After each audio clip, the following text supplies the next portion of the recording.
पश्चिम महाराष्ट्रातील बहुतांश महापालिकांमध्ये मोठी बंडखोरी झाली आहे। पिंपरी चिंचवडमध्ये भाजपकडून अपवाद वगळता सर्व बंडखोरांचं बंड थंड करण्यामध्ये यश मिळवलंय।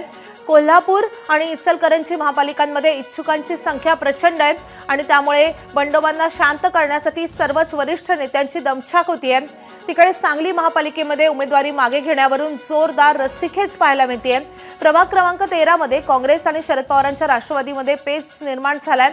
प्रभाग क्रमांक 14 आणि 18 मधील बंड शांत करण्यासाठी भाजपचे प्रयत्न सुरू आहेत।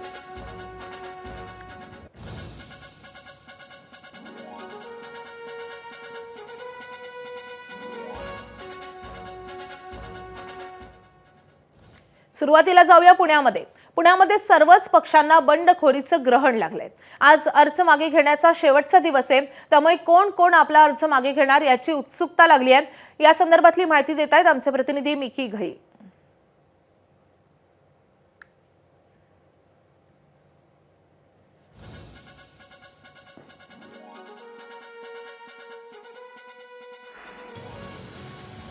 पुण्यामध्ये भाजप आणि शिवसेना शिंदे गटाची युती आणि दोन्ही राष्ट्रवाद्यांची आघाडी ही फक्त कागदावरच राहण्याची जास्त शक्यता आहे, कारण या चारही पक्षांकडून मोठ्या प्रमाणात उमेदवारांना एबी फॉर्मचं वाटप करण्यात आलेलं होतं।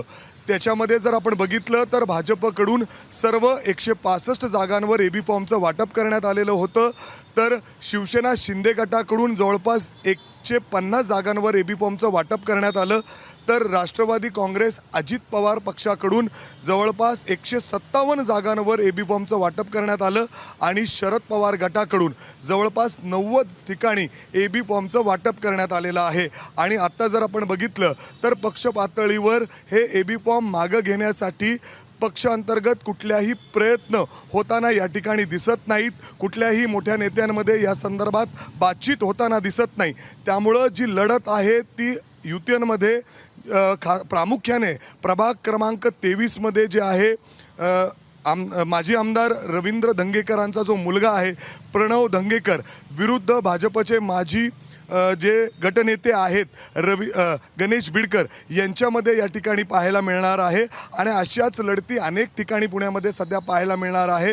अर्थात जर आपण बघायला गेलं तर राष्ट्रवादी काँग्रेस घड्याळ विरुद्ध तुतारी आणि भाजप विरुद्ध धनुष्यबाण असे उमेदवार अनेक ठिकाणी येताना पाहायला मिळतील आणि अर्थातच एका अर्थाने याच पक्षांना अंतर्गत कुठेतरी मोठा फटका देखील इथं बसू शकतो। मात्र आत्ता जर आपण बघितलं तर पुण्यामध्ये असंच चित्र सध्या पाहायला मिळतंय। धन्यवाद मिकी या सगळ्या सविस्तर माहितीसाठी। आता जाणार आहोत पिंपरी चिंचवडमध्ये भाजपनं अपवाद वगळता सर्व बंडोबांना थंड केलंय। पिंपरीमधल्या बंडोबांच्या परिस्थितीची माहिती देत आहेत आमचे प्रतिनिधी नाझीम मुल्ला। पिंपरी चिंचवडमध्ये भाजपनं मोठ्या प्रमाणात आयात उमेदवारांनाच निवडणुकीच्या रिंगणात उतरवलं हे पाहून नाराज निष्ठावंतांनी बंडखोरीचा इशाराही दिला।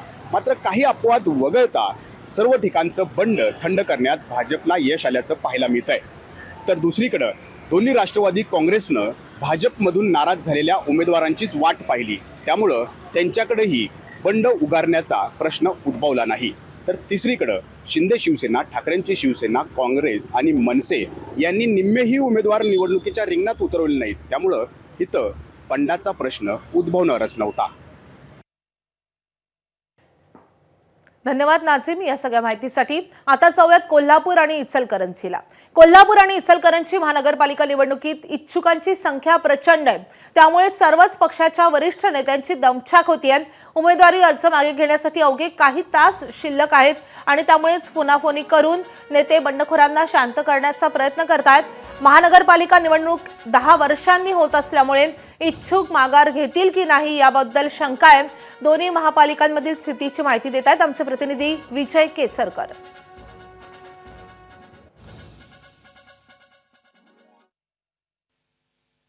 कोल्हापूर आणि इचलकरंजी महानगरपालिकेच्या निवडणुकीचा जर आपण आढावा घेतला तर यामध्ये बंडखोरी आहे ते सर्वच पक्षांमध्ये झालेले आपल्याला पाहायला मिळते. कारण आपल्याला माहिती आहे की महायुतीनं अगदी शेवटच्या क्षणी सगळ्यांना उमेदवारी आहे ती दिलेली आहे. त्यामुळे जे नाराज होते त्यांची बंडखोरी प्रचंड झालेली आहे. त्याचबरोबर काँग्रेसकडून सर्वात जास्त इच्छुक होते त्यांना ज्या ठिकाणी उमेदवारी मिळालेली नाही त्यांनी या ठिकाणी बंडखोरी केलेली आपल्याला पाहायला मिळते. शिवसेना म्हणजे उद्धव ठाकरे गटाला अगदी काही जागा आहेत त्या वाट्याला मिळाल्या. त्यामुळे त्यांच्यामध्ये इच्छुक जास्त होते त्यांनी इतर पक्षांचा आहे तो आधार घेतलेला आपल्याला पाहायला मिळतो. त्यामुळे या ठिकाणी आपण जर निवडणुकीचे उमेदवारी अर्ज मागे घेण्यासाठी अवघे काही तास शिल्लक असताना ही बंडखोरी कशा पद्धतीनं शमवली जाते नेत्यांकडून हे पाहणं खूप महत्त्वाचं असणार आहे. इचलकरंजीमध्ये खरं तर या ठिकाणी महायुतीमध्ये थोडासा मिठाचा खडा पडतोय की काय अशा पद्धतीची शक्यता निर्माण झालेली आहे. कारण शिवसेनेला म्हणजे शिंदे गटाला ज्या 11 जागा दिल्या होत्या त्यापैकी 5 जागेवरती भाजपनं त्यांच्या उमेदवारांना देखील एबी फॉर्म दिलेले आहेत. जर ते एबी फॉर्म मागे घेतले नाहीत तर त्या ठिकाणी देखील मोठा संघर्ष आहे तो शिवसेना आणि भाजपमध्ये देखील पाहायला मिळेल. त्यामुळे एकूण जर बघितलं तर कोल्हापूर असेल किंवा इचलकरंजी असेल या दोन्ही ठिकाणी ज्या बंडखोरी केलेल्या आहेत आणि ही बंडखोरी केल्यामुळे केलेले जे इच्छुक असतील किंवा उमेदवार असतील ते माजी नगरसेवक आहेत, अनेकांनी 10 वर्ष तयारी केलेली असे सगळे दिग्गज आहेत. त्यामुळे ते माघार घेतात का, नेते त्यांना कितपत समजावून सांगतात हे पाहणं खूप महत्त्वाचं असणार आहे. बंड शांत करण्याचं मोठं आव्हान अजूनही कायम आहे. विजय, धन्यवाद या माहितीसाठी. आता जाऊया सांगलीला. सांगलीमधील प्रभाग क्रमांक 13 मधील अर्ज माघारी घेण्यावरून काँग्रेस आणि शरद पवारांच्या राष्ट्रवादीमध्ये पेच निर्माण झालाय.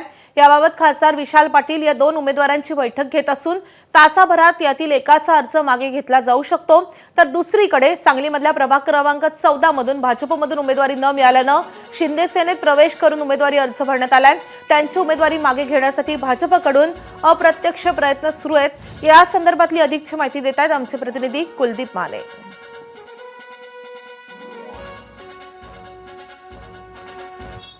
सांगलीमध्ये खास करून सांगलीवाडीमध्ये जो प्रभाग क्रमांक 13 आहे यामध्ये काँग्रेस आणि शरद पवार राष्ट्रवादी यांच्यामध्ये खास करून पेच निर्माण झाला आहे. आणि यामध्ये काँग्रेसकडून एक अर्ज आणि शरद पवार राष्ट्रवादीकडून एक अर्ज जो भरलेला आहे यामध्ये कोणता अर्ज ठेवायचा या बाबतीत खासदार विशाल पाटील बैठक घेत आहेत. यामध्ये तोडगा पुढच्या काही तासाभरामध्ये निघू शकतो. दुसरी बाब जी महत्वाची आहे ती गावभाग जो प्रभाग क्रमांक 14 येतो ज्यामध्ये भाजपमधून काही जण इच्छुक होते त्यांना उमेदवारी न मिळाल्यामुळं शिंदे सेनेमध्ये ज्यांनी प्रवेश केला त्यांची उमेदवारी थांबवण्यासाठी भाजपकडून अप्रत्यक्ष प्रयत्न केले जात आहेत. मग त्यामध्ये शिंदे सेनेच्या आमदारांना काही फोन गेलेले आहेत आणि त्यामुळे हे या ठिकाणी बंडखोरी जे थोपवण्यामध्ये खास करून भाजपला मोठं आव्हान या ठिकाणी उभं राहिलं होतं बंडखोरांचं. आणि त्यामध्ये सकाळी आपण जसं सांगितलं यामध्ये प्रभाग क्रमांक 1 मध्ये त्यामध्ये विश्वजित पाटील, शरद नलवडे, काही युवा चेहरे जे होते भाजपकडून इच्छुक त्यांना थोपवण्यामध्ये भाजपला यश येईल असं चित्र दिसतंय. मात्र आता सध्या जो पेच आहे तो काँग्रेस, शरद पवार राष्ट्रवादी या सध्या बैठक देखील सुरू आहे. पुढच्या तासाभरामध्ये त्यामधील एक जण उमेदवारी अर्ज पुढच्या तासाभरामध्ये हा पेच सोडवला जातो का हे पाहणं महत्त्वाचं असेल. कुलदीप, धन्यवाद या माहितीसाठी. आता जाऊया सोलापूरला. सोलापुरामध्ये कुठल्या पक्षाला या बंडखोरांचा सगळ्यात जास्त त्रास सहन करावा लागतोय आणि कुठल्या पक्षाकडून कशी यासाठी प्रयत्न सुरू आहेत या संदर्भातली माहिती देत आहेत आमचे प्रतिनिधी आफताब शेख. नक्की सर्वाधिक बंडखोरी जी आहे ती भाजपमध्ये आहे. जवळपास 20 ते 25 कार्यकर्त्यांनी जे ते अपक्ष म्हणून पक्षाची बंडखोरी केलेली आहे. या सर्व कार्यकर्त्यांना पक्षानं इशारा दिलेला आहे. अपक्ष ज्यांनी अर्ज भरलेले आहेत त्यांनी अर्ज माघारी घेण्याच्या सूचना पक्षाच्या वतीनं देण्यात आल्या. त्यामुळे हे कार्यकर्ते नेमकं काय करतात याकडे सर्वांचं लक्ष आहे. तर दुसरीकडे शिवसेना आणि राष्ट्रवादी हे युतीमध्ये जरी असले तरी जवळपास 22 ठिकाणी एकमेकांच्या समोर हे सगळे उमेदवार ठाकलेले आहेत. त्यामुळे शिवसेना आणि राष्ट्रवादीचे कार्यकर्ते आणि उमेदवार नेमकं काय करतात हे देखील पाहावं लागणार आहे. सकाळपासून अर्ज माघारी घेण्याची प्रक्रिया सुरू झाली आहे. दुपारी 3 वाजता सोलापूर महानगरपालिकेच्या निवडणुकीचं चित्र जे आहे ते स्पष्ट होणार आहे. धन्यवाद आफताब या सगळ्या सविस्तर माहितीसाठी. वळूयात पुढच्या महत्त्वाच्या बातमीकडे. कल्याण डोंबिवलीमध्ये भाजपचा 6वा उमेदवार बिनविरोध निवडून आलेला आहे. प्रभाग क्रमांक 26 मधून मुकुंद पेडणेकर हे बिनविरोध निवडून आलेले आहेत. त्यामुळे समोरच्या उमेदवारांना त्यांच्या विरोधातल्या उमेदवारांना अर्ज मागे घेतल्यानंतर मुकुंद पेडणेकर हे बिनविरोध निवडून आले. याआधी देखील कल्याण डोंबिवलीमध्येच भाजपनं विजयाचं खातं उघडलेलं होतं. कल्याण डोंबिवलीमध्ये आता भाजपचा 6वा असा उमेदवार आहे जो बिनविरोध निवडून आलेला आहे. त्यामुळे आता निकालाआधीच भाजपचे 6 नगरसेवक कल्याण डोंबिवली महानगरपालिकेमध्ये निवडून आलेले आहेत. त्यामुळे भाजपच्या दृष्टीनं हा मोठा दिलासा, मोठं यश म्हणता येईल, तेही निवडणुकीच्या निकालाच्या आधीच.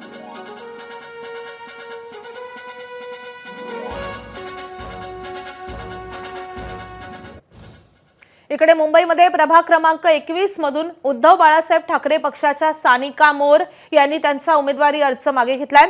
सानिका मोरे यांनी अपक्ष म्हणून उमेदवारी अर्ज दाखल केलेला होता, मात्र मनसेच्या सोनाली देव मिश्रा या सेना मनसे युतीच्या अधिकृत उमेदवार ठरलेल्या आहेत आणि आता ठाकरेंच्या शिवसेनेच्या सानिका मोरे यांनी त्यांचा अपक्ष उमेदवारी अर्ज दाखल मागे घेतलेला आहे आणि त्यामुळे ही बंडखोरी शमवण्यात ठाकरे बंधूंना यश आलंय।